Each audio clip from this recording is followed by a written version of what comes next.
Alan, I believe that you were in the Merchant Navy, and if so, what ship did you sail on? Well, let me tell you a particular ship I sailed on. It was called the Empress of England.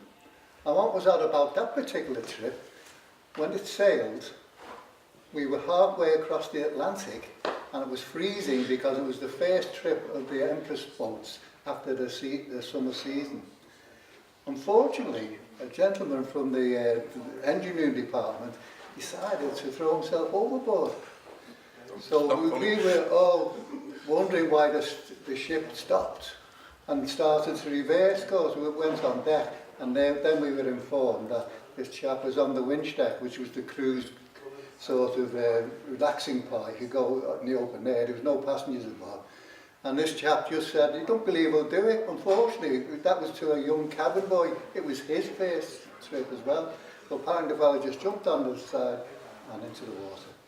That was my first trip on the Empress of England. Now, we've got a little bit better than that. Getting nearer to Canada, the fireman's sleeping department was right at the far end of the ship, or the foreign part of the ship. And I woke up to this horrible... by the way. That's the front.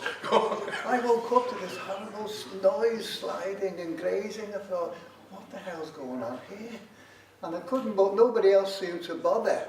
And so when I got up and went on deck, it was all the pack ice that had broken up and it was sliding along the hull of the ship. That's what happened. And you could actually see trails of the first ships that went into Montreal up the St. Lawrence River.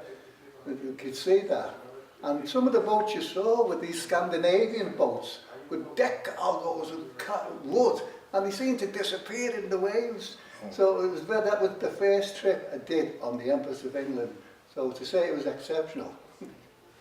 Yes, momentous might be the word. So yes. That was the first trip on the Empress of England. Thank you.